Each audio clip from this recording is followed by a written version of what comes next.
Hello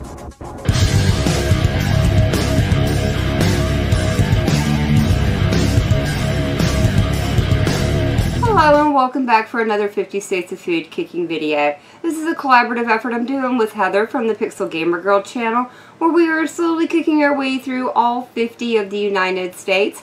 Today we're going to be taking a look at the Empire State of the South, also known as the Peach State.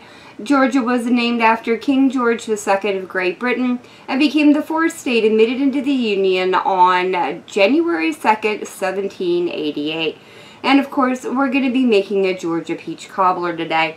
The ingredients you'll need are roughly 6 to 8 peaches that have been peeled and sliced, 1 cup of brown sugar, 1 cup of white sugar, 1 cup of flour, 1 stick of melted butter, 1 cup of flour, half of a lemon, or the juice from 1 lemon. We'll also need 1 teaspoon of vanilla extract, 1 tablespoon of baking powder, and a pinch of salt, or 1/8 of a teaspoon of salt. These are going to be all of our ingredients, so let's get them moved out of the way and we'll start bringing our cobbler together. The first and easiest thing we're going to be doing is pouring our melted butter straight into a 9 by 13 inch baking dish. I'll just move that straight over to the side and it can stay there until we're ready for it. Into my bowl I'm going to add in my flour, my white sugar,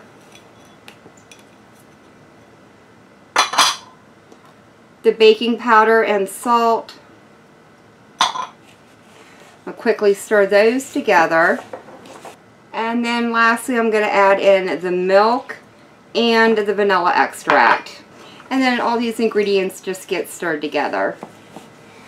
Once your batter comes together, go ahead and pour it straight into your 9 by 13 inch baking dish, right on top of the butter. Now that I have our batter in, I'm just going to let it hang out in there. I'm not going to be stirring it in with the butter. That'll all come together in the oven once we put it in there. So now we need to head over to the stove and start heating up our peaches.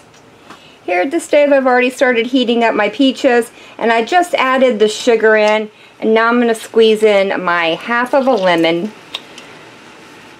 And all we need to do here is start heating up the peaches until the sugar dissolves and these peaches start releasing some of their juices. Once the peaches have started releasing a lot of their juices and your brown sugar has completely melted in, you can go ahead and remove this from the heat. Now that I've moved the peaches back over here, it's time to add them on top of our cobbler batter. And I'm just going to pour these right out down the center. Careful, that pan is very hot. The cobbler is going to go into a 375 degree oven where it's going to bake for roughly 40 to 45 minutes or until our top turns a lovely golden brown. I allowed the peach cobbler to sit out on the counter for about 10 minutes just to help it cool down a little bit. Now I've topped it with a little bit of whipped heavy cream. You could certainly top this with some ice cream. I bet that would be absolutely delicious with it. I'm very excited. Let's go in here and try this out. I want a little bit of the cobbler, a little bit of the peaches, and definitely some of that heavy cream.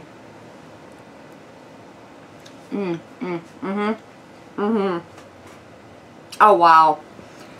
This has got to be one of the best peach cobblers I have ever eaten. I will 100% be making this recipe again. I think the thing I love the most about it, not the fact that it was super simple to bring together, but the fact that by not mixing in that butter, it was allowed to kind of brown up on the edges as it was baking. And it adds a beautiful nutty flavor in here that you don't typically find in most cobblers. Again, I am definitely making this one again. But that is going to be it for me for the day. Please remember to check out the 50 States of Food cooking video playlist. I will be leaving a link down to it in the description. Heather and I are really having a blast putting all these together for you guys, so we really do hope you are enjoying them. And as always, please leave a comment down below, and if you guys tried this recipe out, let me know how it turns out for you. Thank you so very much for joining me today. I've been Vault Girl. I hope you guys have enjoyed, and I hope I'll see you in the next one.